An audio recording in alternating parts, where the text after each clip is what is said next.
I will hand over to you now. Thank you so much for being with us today, Joe. Thank you very much. It's a great honor to me to talk to you guys in England, and I will start to share my screen here and to start here the presentation. This is more like a philosophical presentation.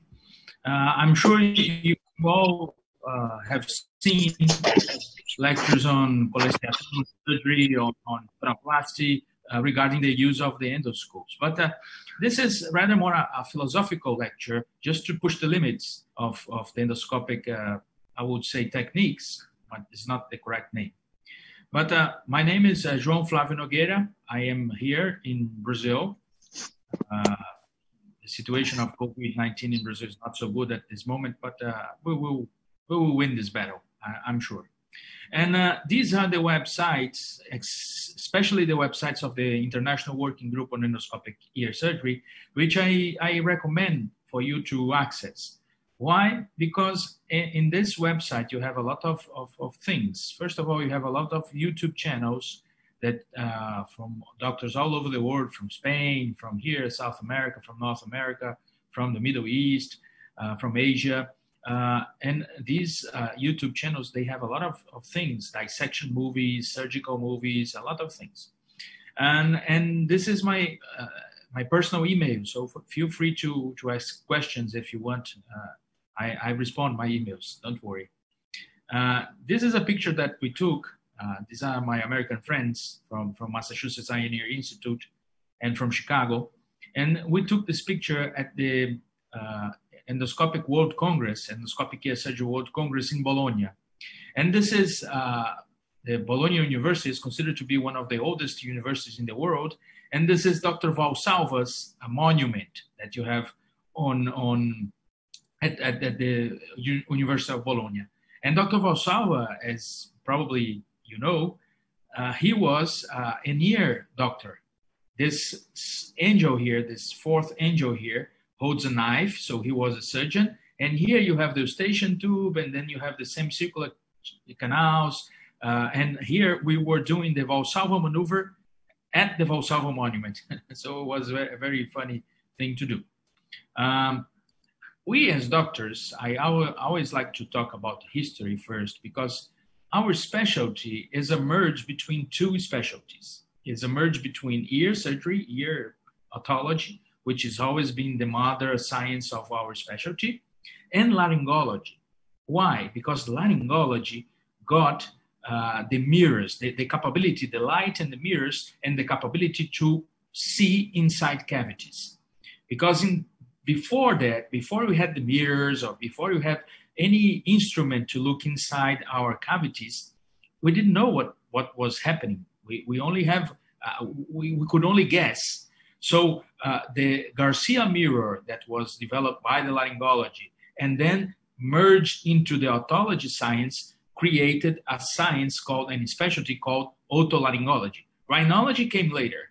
Rhinology came just after that. You see the old magazines, they're like laryngology or journal of otology laryngology or laryngoscope. They don't have rhinology. But I always like to say that we are not surgeons of a tool, but rather we are surgeons of the ear. So if you use your eye, if you use a loop, if you use a microscope, or if you use an endoscope, or in the future, if you use a robot, you're doing ear surgery. It doesn't matter the instrument. And the idea here is to try to have the best possible instrument to the task we want to do in the best way possible for the patient. So the microscope is a very good tool. It's an excellent tool. We are already comfortable with the microscope, with the view of the microscope, with the two hands, with the magnification of the microscope. But as every instrument, including the robot or including the endoscope, the microscope, it has limitations. And what's the main limitation of the microscope, in my opinion, when we do ear surgery? It's because we cannot bend the light. The microscope cannot see the corners. And sometimes we have to take out a lot of bone to destroy a lot of healthy tissue sometimes in order to access some regions that otherwise we could access using different types of instruments with a minimally invasive way. So when we talk about that, we have to talk about the endoscopes, because the endoscopes are like the state of art of magnification that we have nowadays. So the history of endoscopes is also funny, because most of the doctors, they agree that this doctor called Filippo Zini, he was a German doctor, but he had an Italian last name, because his mother was German, but his father was Italian. And his father was killed in a duel. He was challenged in a duel 2 centuries ago. And then he was killed. And his mother was pregnant of him without a husband. So he went back to Germany, to her parents' home, in order to have the child and in order to follow the life.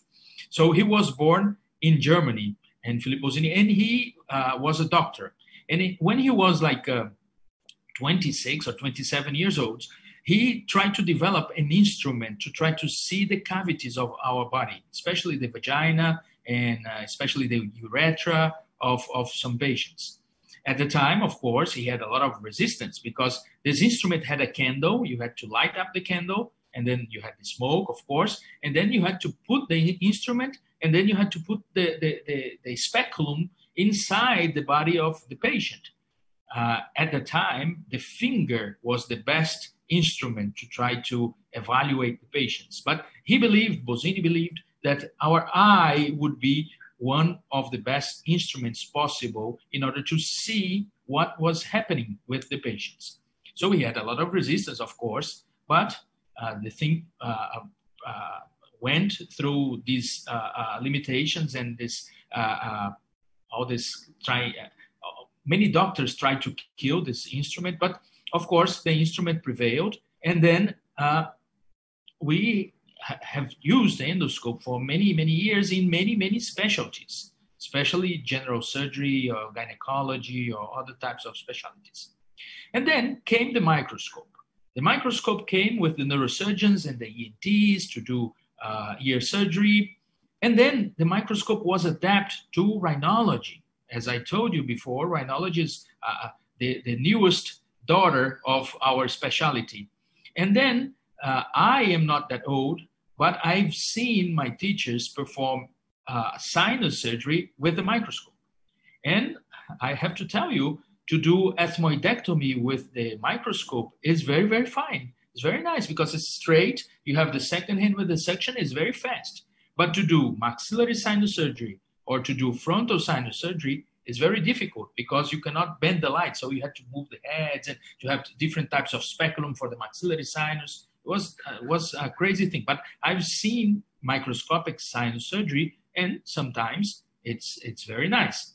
But then it evolved to a combined approach. You would do the surgery with the microscope at the beginning, and then at the end, you would put the endoscope to see the maxillary sinus, the frontal sinus, the recesses that you have on this nasal cavity and paranasal sinus cavity. So it was a combined approach. And I'm not telling that this was like 50 years ago. It was 21 years ago. This was the combined approach.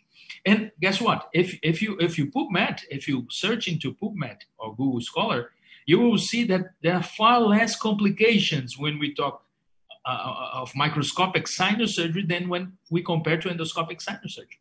Far less. Of course, more people do endoscopic sinus surgery. So if more people do, more people can have complications. But if you think about, there are less complications when we talk about microscopic sinus surgery. And then I had a teacher in America, Professor David Kennedy. He is actually from Ireland. And Professor David Kennedy was one of the pioneers of endoscopic sinus surgery. And it was interesting because at the last World Congress on Endoscopic Ear Surgery, he was in Boston giving a lecture, a very nice lecture about the history of endoscopic sinus surgery. So it was funny because this is a video that was given by the American Academy of Otorhinolaryngology to doctors and to patients. And at the video, he is a very good surgeon, Dr. Kennedy, but a terrible actor.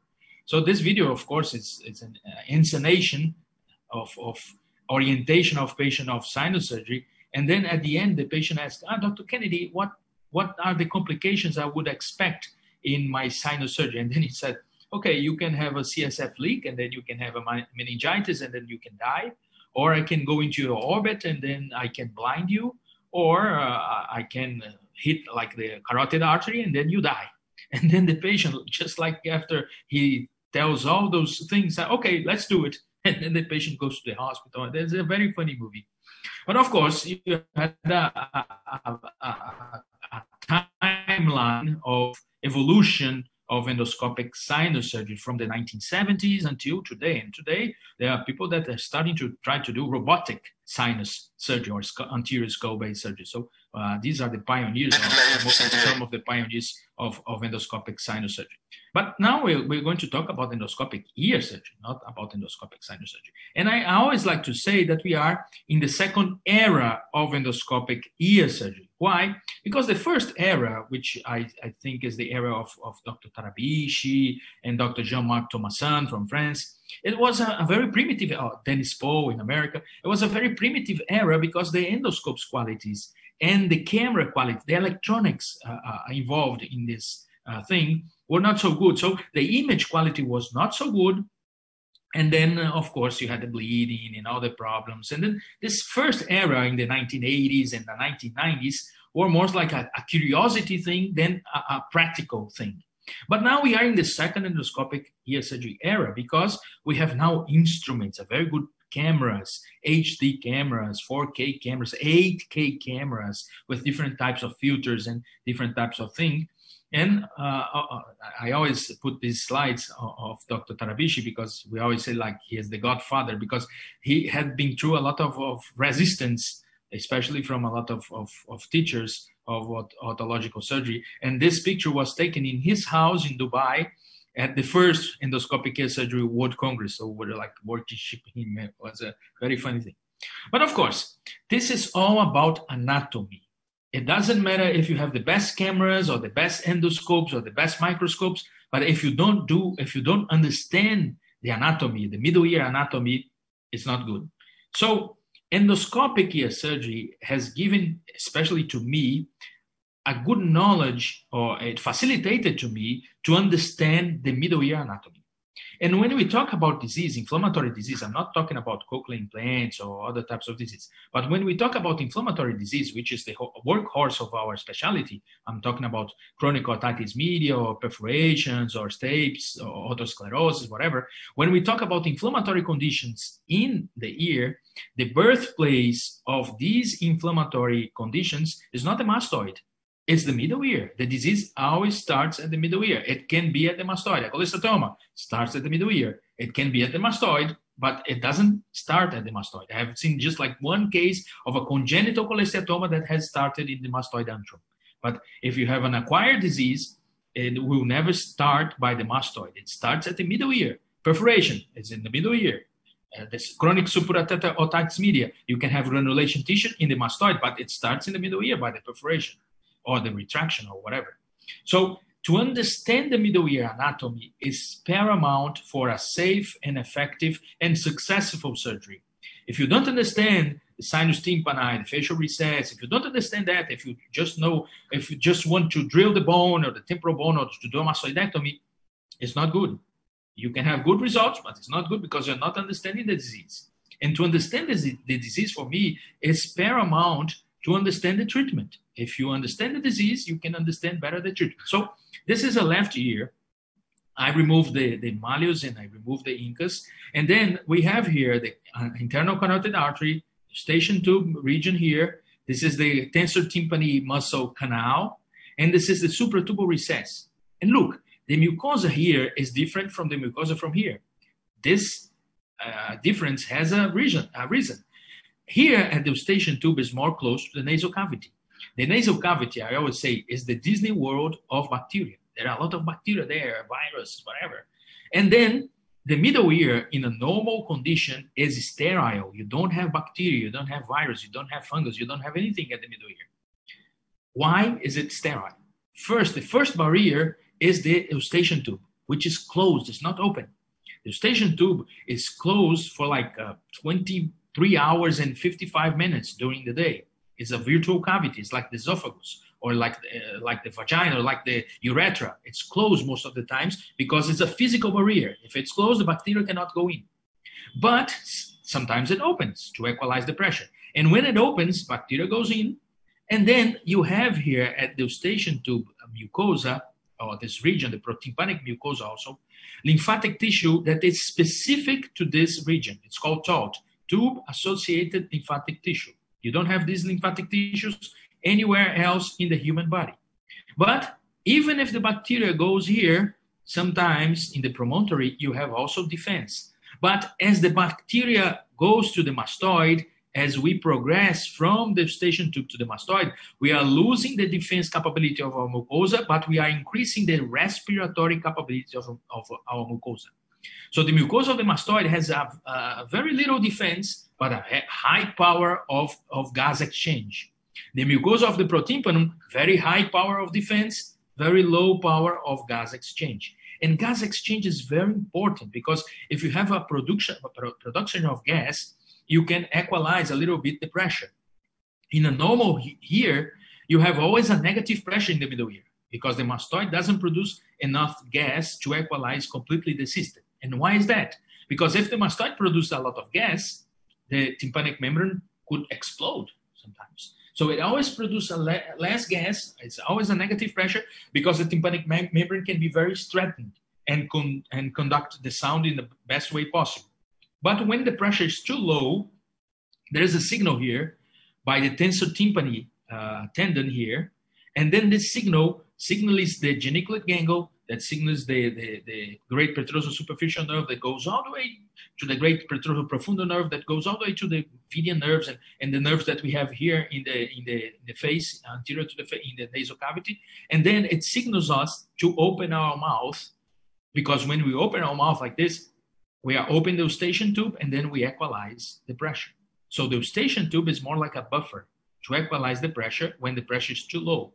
The problem is when you don't have a eustachian tube that works very well, for instance, in patients with a cleft palate, for patients with Down syndrome, for patients with chronic allergic rhinitis, for patients with reflux, patients with a sinus disease, and then this eustachian tube doesn't work very well. You have a negative pressure in the mastoid. This negative pressure doesn't have any way to equalize, and then you can have three things. You can have a complete retraction. You can have a pars flaccida retraction, which is the most prone part to retract in the tympanic membrane, or you can have a perforation. When you have a perforation, I call the finger of God. You have a tube that equalizes the pressure from the external auditory canal to the middle ear. But what's the problem with the perforation? Bacteria from the external auditory canal can go into the middle ear, and then it can colonize the mastoid, and as the mastoid antrum doesn't have defense, you can have a chronic superotitis otitis media. Or you can have a retraction in the pars flaccida and skin starts to migrate in, and this retraction is not a self-cleaning retraction, and then you can have a retraction pocket cholesteatoma. Or you can have a total retraction, chronic adhesive otitis media, which is worse. And then when we talk about retractions or cholesteatoma, the first word that comes into our heads, or when we talk about chronic superotitis otitis media, is mastoidectomy, isn't it? But it's not a mastoid problem. It's not a mastoid disease. It's a middle ear disease. And if you correct the middle ear, if you correct the ventilation routes, if you correct these folds or these ventilation things, maybe you don't need to open the mastoid and to destroy an organism, to destroy an organ that is going to work in the postoperative period to help you. The mastoid is going to produce gas again to help you, to help your surgery. So this is very interesting to understand. So this is the anatomy once again. The cochleariform process is in the middle of our dissection here. And then you have the geniculate gangle here, the tympanic segment of facial nerve, the second genicle here, the mastoid segment of the facial nerve. Look, this is the facial recess. With when we talk about endoscopic ear surgery, it's not a recess anymore. It's rather like a valley. And it's very important because sometimes you need to do a posterior tympanotomy. As a matter of fact, the posterior tympanotomy was created to inspect the facial recess and the sinus tympani. It was not created for cochlear implantation.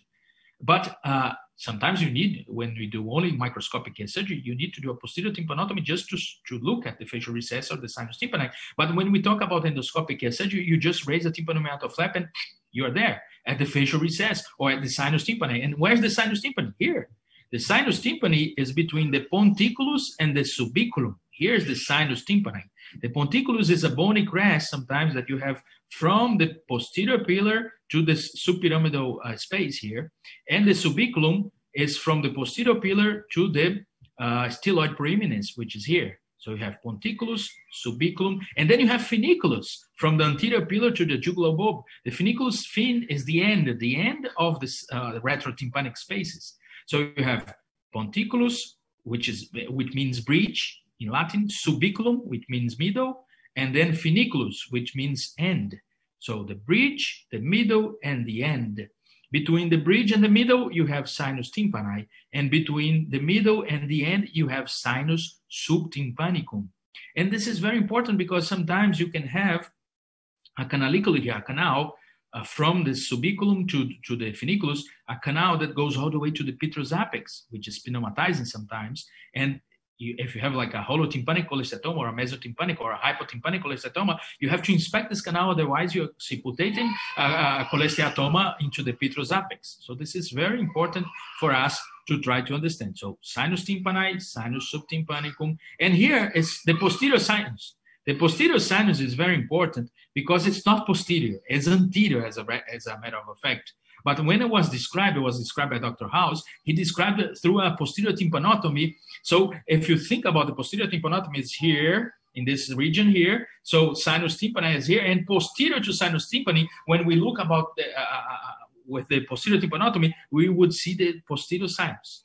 Jacobson nerve here, lateral canal, and then you have here the cog. The cog is the center of gravity of the temporal bone. And the cog sometimes divides the anterior tympanic space from the posterior tympanic space, but sometimes it can divide the anterior tympanic space from the supratubal recess. And the supratubal recess has a more smooth mucosa, more defensive mucosa. As we go into the mastoid, you have a more, just a second here.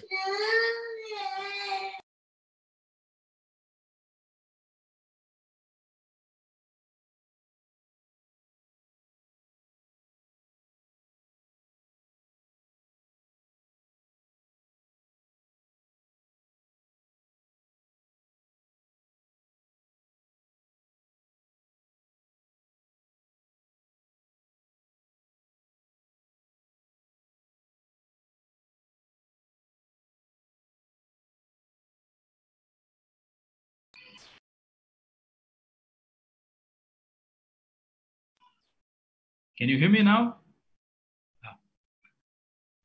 Okay, I'm sorry, my son was crying here. Okay, so we have the anatomy, which is the most beautiful thing that I see in the middle ear. This endoscopic middle ear anatomy, I like it very much. But as I told you, we have the principles. And the principles of the ventilations and the principle of the tympanic diaphragm, which is very important, is not new. It's not from endoscopic ear surgery. We have seen the tympanic diaphragm since the times of the microscope, since the times of Taruno Palv or Dr. Hamsey. But with the microscope, this is more difficult for us to see and to understand when we talk about endoscopic ear surgery. With the endoscope, you see the isthmus, the tympanic isthmus, and you see the folds, you see everything. With the microscope, sometimes it's very difficult to see this, especially in the middle ear. And we can see the blockages that we have in the tympanic isthmus or that we have in the posterior part. So this is very interesting. And one of the most important concepts that I want to give to you is the concept of the tympanic isthmus. And what is the tympanic isthmus? The tympanic isthmus is an anatomical compartment, ventilation compartment, the most important ventilation route that we have between the eustachian tube, middle ear, and mastoid, which is between the cochleariform process, which is here, and the incudus-sapedial joint. So this is the tympanic isthmus. You can have the anterior isthmus that ventilates into the Prusac space, and you can have the posterior isthmus that ventilates into the mastoid antrum and the mastoid region. So this is very, very important. And this is a view. It's very nice because you can put the endoscope at the eustachian tube. It's a very different view. It's from the sinus to the mastoid. So can you do a cochlear implantation through the nose? Yes, you can. It's not smart, but you can reach the middle ear through the nose. Following the eustachian tube, of course. And we can see here, this is a left middle ear. The endoscope is from the right maxillary sinus through a caudal look approach, and then straight we go to the left middle ear. And then we can see the malleus here, the incudustapedial joint here, and this is the tympanic isthmus. And look at the sides of the tympanic isthmus. It's very small. So a small edema here can block. Or if you have like a retraction here, you can have a blockage. Or if you have a scar tissue from an acute otitis media in the past, you can have a blockage. Or you can have a partial blockage, and this can create different pressures, and then you can have perforations, you can have retractions, you can have different types of things when we talk about inflammatory conditions. But also you can have, I would say, embryological problems. Sometimes you have the tensor fold. As a matter of fact, the tensor fold is present in most of people. It's like an embryological thing that you are born with it. And the tensor fold blocks this anterior ventilation route. So when you have a blockage, a tensor fold blockage, you only have the tympanic isthmus and the posterior isthmus to be the ventilation routes to the Prusac space, to the mastoid antrum, mastoid tip, everything. So during surgery, sometimes we open, if the tensor fold is closed, we open the tensor fold to create a third route, a third ventilation route to from the middle ear to the mastoid. So again, this is the video that shows going from the right maxillary sinus all the way to the middle ear. So we can go inside and see the middle ear. The malleus here, the incus, the stapes, the promontory here, and the tympanic isthmus in this region here. And this is very nice because friends of mine, they did a very nice scientific paper that was published on Laryngoscope in 2016 on this tympanic isthmus thing. So they wanted to answer the question, like, if you have chronic otitis media, if you have a history of ear problems, is your isthmus smaller than a isthmus of a person that doesn't have history of ear problems? So they answered very smartly with a paper that a cadaver study that they did. The answer is yes. If you have a chronic ear problems, most of the times your isthmus is smaller. So you have a lot of scar tissue, a lot of fibrotic tissue, or blockages, or things blocking the ventilation route when compared to a normal ear, a ear without a history of ear problems. So the tympanic isthmus, I like to say, I do sinus surgery also, is the osteomeatal complex of the ear. So if you understand the tympanic isthmus, you understand a lot of the disease of the middle ear, including the cholesteatoma, of course. But of course, there are cholesteatomas that go into the mastoid, so you need to open the mastoid to remove the cholesteatoma from the mastoid. You have to give to Caesar what belongs to Caesar. Eh? It's a saying. But what about the future? This lecture is about the future of ear surgery. So I must put the video put here. So the dissection that we did all over this like 20 years gave us different types of approaches or possibilities or capabilities to develop, first of all, instruments for endoscopic ear surgery. I always say that if you want to do like an endoscopic tympanoplasty, the basic tray that you have in a hospital is essential, is enough to perform the surgery. But if you want to do cholesteatoma surgery, you have to have special instruments. It's like you cannot do a frontal sinus surgery with a septoplasty tray or septoplasty instruments. You have to have frontal sinus instruments. To do cholesteatoma, you have to have cholesteatoma instruments. And this is very important because one of the most frustrating things for the surgeons, I think, is when they want to do endoscopic ear surgery and when they don't have the instruments, they want to do the same things that they already do with the microscope at their first endoscopic surgery. This cannot be done. This is impossible to be done. So it's easy for you to get frustrated and then to say that endoscopic ear surgery is not good. But the problem is sometimes you don't have the instruments or you don't have the skills because endoscopic ear surgery, the learning curve is different from microscopic ear surgery. So the courses, of course, nowadays with the coronavirus pandemic, the hands-on courses, they are almost canceled. But when they are back, the courses are very important things for you to try to develop this eye-hand coordination. We have courses in the UK, so it's very, very interesting to understand. Also, to have a good equipment, to have a good camera, camera system, a good endoscopic system, a good room set up to understand, to put the trays in order for you to pick up the instruments or the anesthesiology cart in certain regions. And I like to operate standing. I operate standing because it's easier for me to operate standing. And also the angulation is different. When you are standing, sometimes it's easier for you to reach the retrotympanic areas. When you sit, sometimes you have to angulate more your hand to go back, to see back. When you sit, of course, you can see better the protympanic space, but the retrotympanic areas you cannot see in a very easy way. So because I stand, I also position my patient like in a fast position. I elevate the dorsum and hyperextend the head in order to have less bleeding, because this helps into the bleeding. You have to remember with endoscopic ear surgery, you have one hand. The other hand is holding the endoscope. Of course, you have tips and tricks in order to try to avoid bleeding, a lot of bleeding into the surgery. But this helps. This is one of the tips and one of the tricks that helps diminishing the bleeding. One important thing, this is Dr. Panetti from Italy and Dr. Huang from Taiwan. One important thing is always have the monitor at your eyesight. If you have a high monitor and you cannot put the monitor down, it's not good for you to sit, because otherwise you do the surgery like this, and then you have, at the end of the surgery, like a 1 hour surgery, you are with a terrible neck pain. So this is a very important thing to try to understand.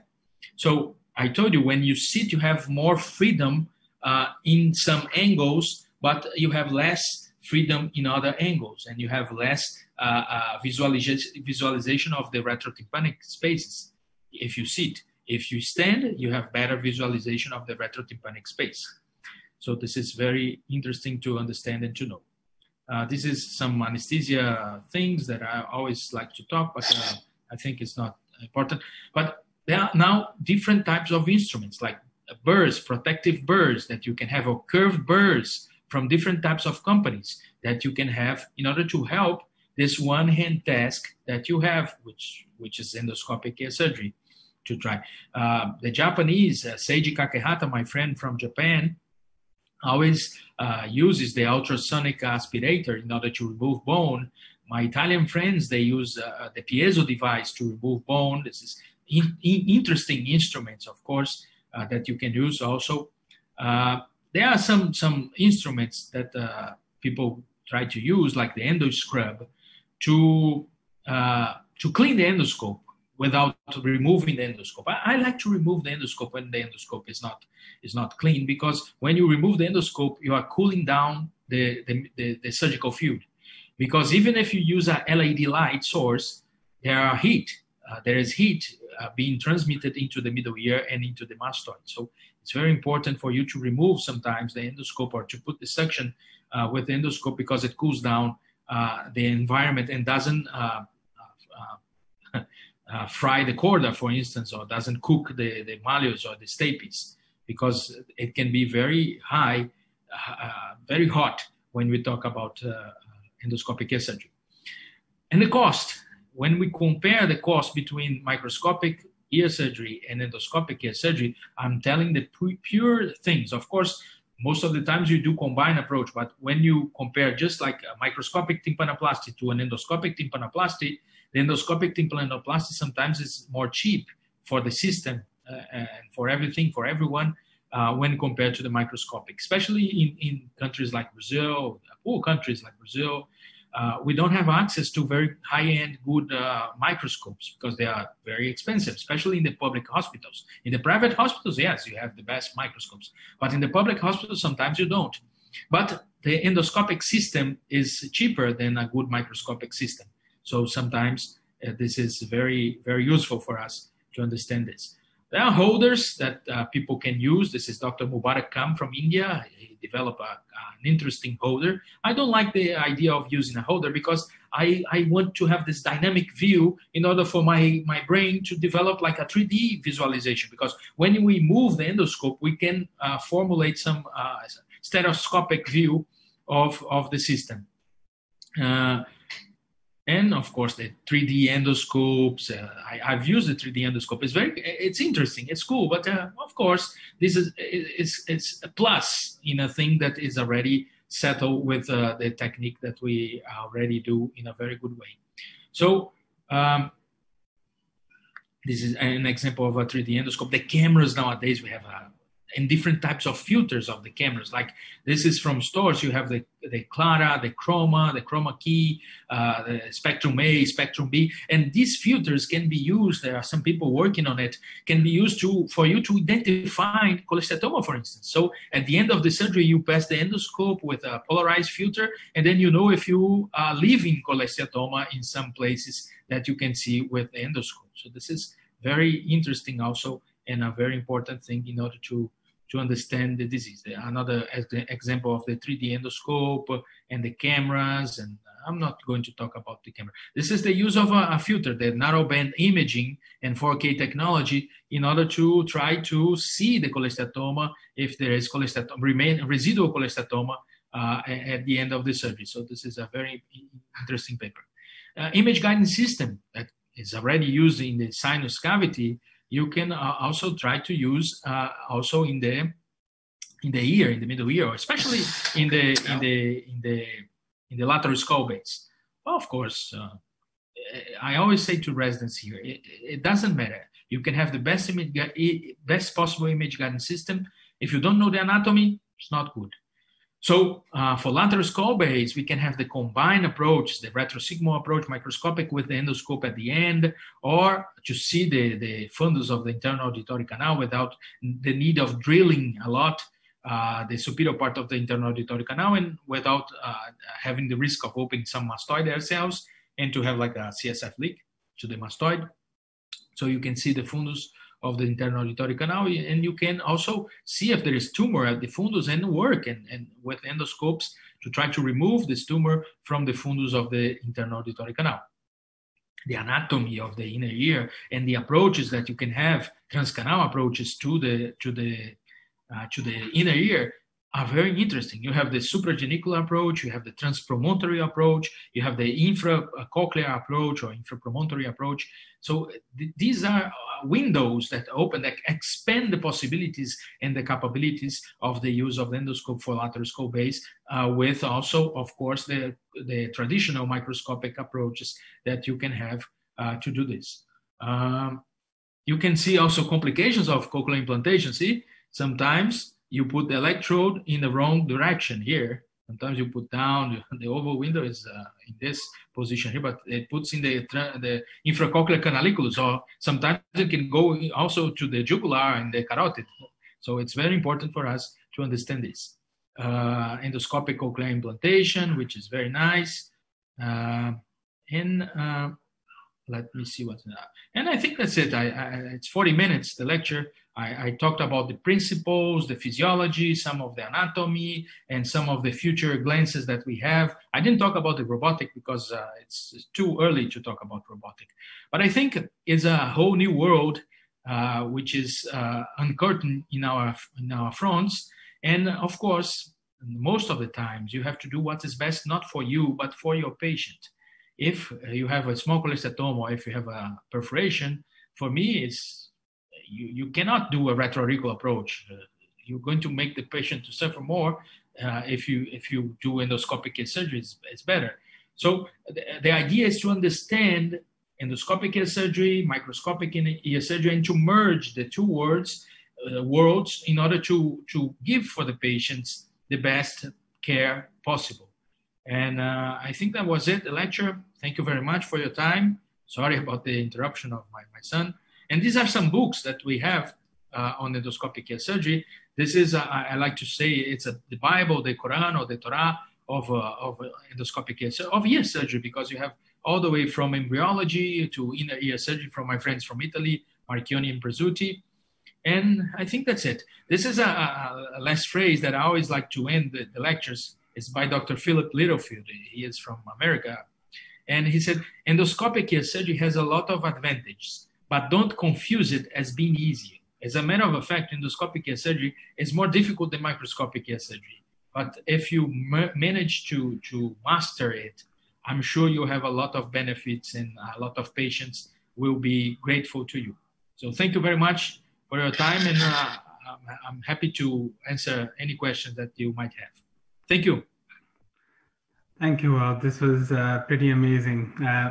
We do have some questions in the chat, and I'm just going to go through them one by one, if that's all right. The first question that we've got is asking, do you have any experience in endoscopic ear surgery in children? This is a very, very interesting question, very good question. If I have experience in children with endoscopic ear surgery, yes. And in children, you have different things. The canal is usually narrower, but it's usually smaller. So nowadays, we use a 3mm endoscope and 3mm diameter and 14 centimeters length endoscope. This endoscope is very good. I also use for sinus surgery. And the canal of the children is smaller. So it's easier for you to reach the tympanic membrane because it's smaller. You don't have a lot of tissue. But in children, it's different. The types of disease in children sometimes are different. The cholesteatoma, most of the times, is congenital cholesteatoma, holotympanic cholesteatoma.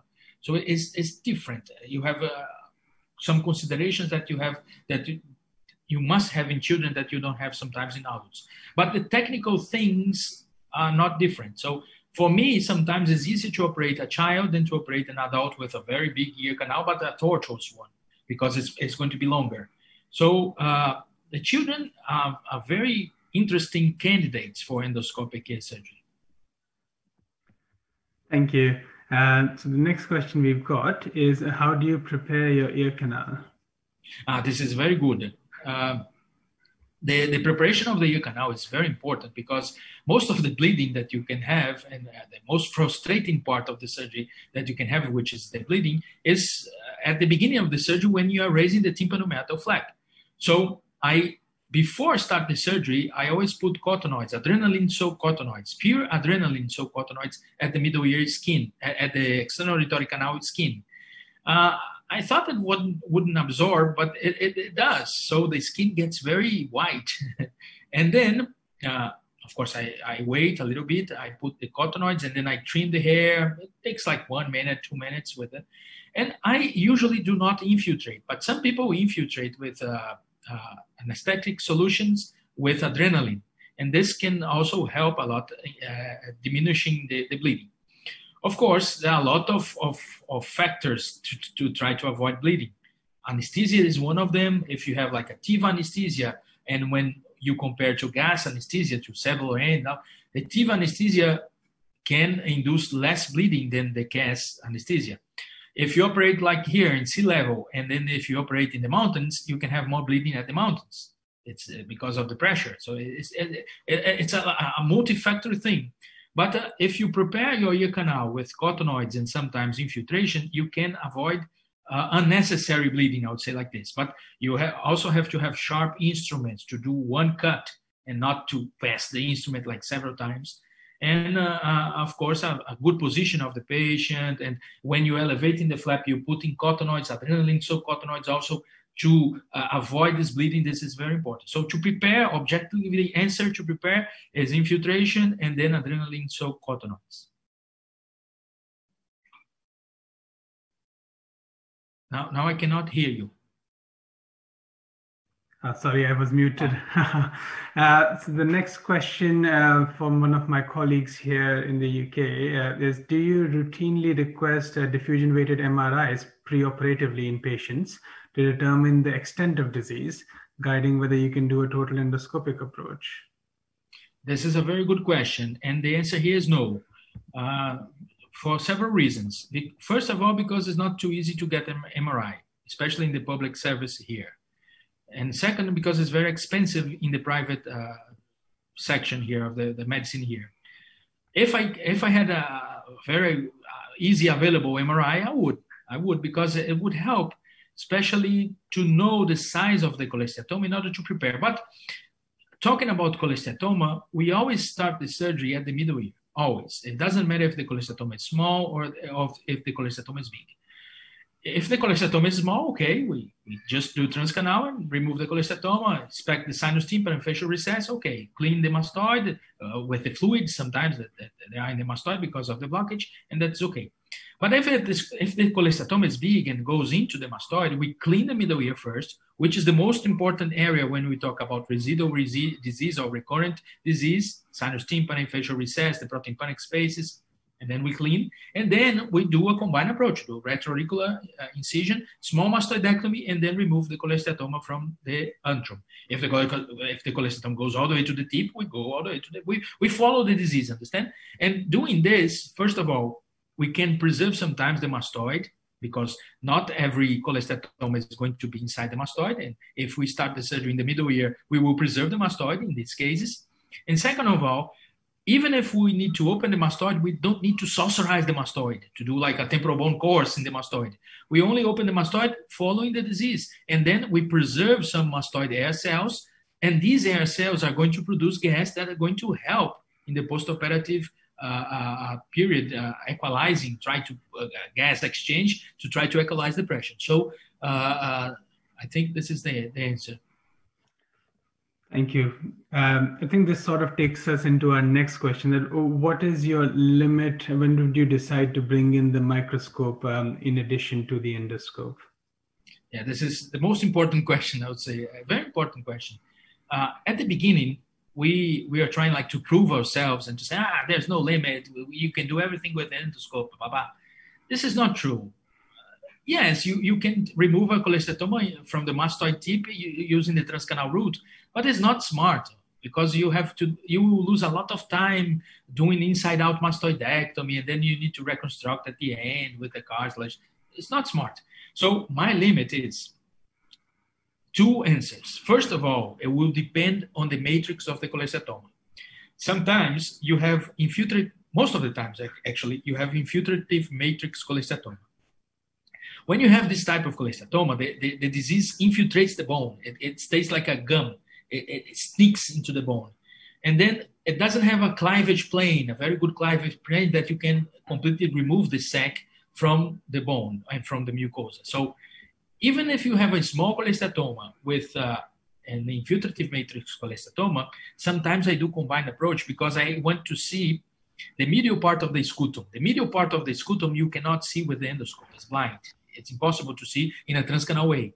So if I think there are infiltrative matrix cholesteatoma, even in small one, at the medial part of the scutum, I have to do a combined approach. But on the other hand, if I have a non-infiltrative matrix cholesteatoma, which is not the most common type of cholesteatoma, especially here in Brazil, sometimes you can remove completely the cholesteatoma transcanal, even if it's a big cholesteatoma, because it has a cleavage plane, and sometimes you can wash saline solution into the mastoid, and the cholesteatoma will pop out like a polyp, and then you remove. So the first answer is the matrix of the cholesteatoma, and then the second answer is whenever I have doubt.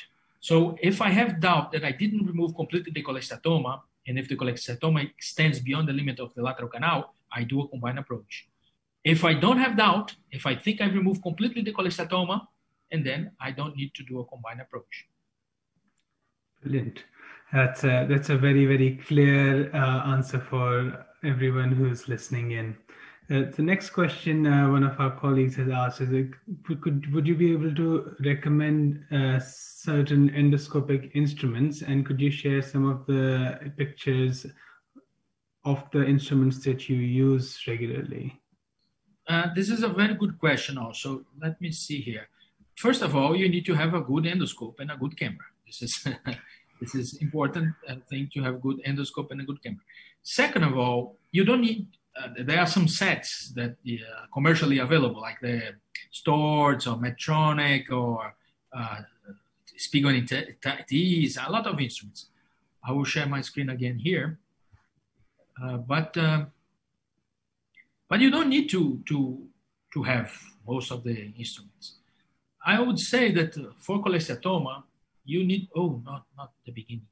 For a cholesteatoma, you need like 5-6 instruments. Of course, you need, this is not, if you say that I said this, I deny. you have to bend some instruments also, and then you bend some suction tips. But regarding the suction tips, the instruments that I like very much to use is a very good curette, sharp curette. The Thomasan we call the hockey stick. The Thomasan is like it's this one here. It's a very nice instrument. And then the biggest Thomasan here, which is this one. And then some hooks, 90 degree, 45 degree hooks, and curved instruments. And of course, curved suction. This is very important. Curved section, you can bend the tip of the section. But of course, I didn't tell you to do this. But if you have like 3 or 4 bent sections and these instruments like this, you can do a lot of things with endoscopic ear surgery using for cholesteatoma, for instance. Perfect. Next question is asking about your views on primary mastoid obliteration, that some people say reduces the volume of middle ear mastoid, needing ventilation, and reduces recurrence. Yeah, this is completely true. And if you think about physiology, it completely works. It's a very clever way to deal with things. If you don't have a big mastoid, a functioning mastoid, of course, you can obliterate the mastoid. But when you obliterate the mastoid, you have to think one thing. If you have a middle ear space, if you create a small middle ear space, this middle ear space has to be ventilated. The mastoid is not going to ventilate anymore because you obliterate it. So the eustachian tube is going to be the most important thing. And then if you have a functioning eustachian tube, this obliteration will work very, very well. But if the eustachian tube doesn't work for many, many reasons, allergic rhinitis, sinusitis, reflux, adenoids, whatever reason, tumor, whatever reason you might imagine, this obliteration is not going to work, not because of the obliteration, but because of the eustachian tube. So the eustachian tube is like the missing link that we have between the ear and the sinus, and it's very important, but honestly, we don't know what to do with the eustachian tube. There are balloons, laser, whatever, but it's the thing. We know the anatomy, but we don't know what to do. I always like to pick up the patient in this combined approach. Most of the ear patients, they have sinus problems, most of the ear patients. So whenever you do ear surgery, sometimes if you do sinus surgery, sometimes you need to do sinus surgery in that patient to reduce the turbinates, whatever, or you have to recommend that patient to a rhinologist to do this combined approach, because if you only treat the ear compartment and you forget the nose, the patient might have a nasal problem, a sinus problem, and then you can do the best ear surgery possible. But if the patient doesn't fix their allergic problems or their sinus problems or their nasal turbinate problems, whatever, the patient will have problems again in the ear. So this is very important. I think following up on that, I think there's a question that talks about whether you perform eustachian tube balloon dilatation in cases with middle ear surgery, middle ear disease that you feel is secondary to eustachian tube dysfunction. Yes, I have done some eustachian tube dilatations with the balloon with some companies. The Claret balloon, the Spiegel and Thies balloon, and my results are mixed. There are patients that are completely fine with the first balloon dilatation that you do, and then they will never have problems. But of course, you have to treat the patients with steroids in the nasal cavity, because sometimes they are patients with sinusitis or rhinitis, whatever. But sometimes you have patients that you do one dilatation, and then 6 months later, you have to do another dilatation again, and then 6 months later, you have to perform dilatations, several dilatations. And the balloon system here, it's not very cheap. It's very expensive, actually. And most of the patients cannot afford. So I would say half and half. 50% of my patients, they are very good with the balloon, and 50% they don't work very well. And I guess it's also a really complex thing to note, because we overall don't know much about what factors would affect patients with eustachian tube dysfunction and their improvement with balloon dilatation as well, isn't it? Yeah, because it's a multifactorial disease, the eustachian tube. Even reflux can create eustachian tube problems. And sometimes we are too focused in a thing and we forget the patient is a holistic patient. And then we don't treat the reflux or we don't treat whatever disease is probably causing the dysfunction of the eustachian tube. Someone has asked about whether you do balloon dilatation in children. No, I've never done in children. My youngest patient that I did dilatation had 16 years old. 16. I've never done in children. Okay. There are a few questions not particularly about endoscopic air surgery, but I'll go through them as well. What material would you use for mastoid obliteration when you do obliteration?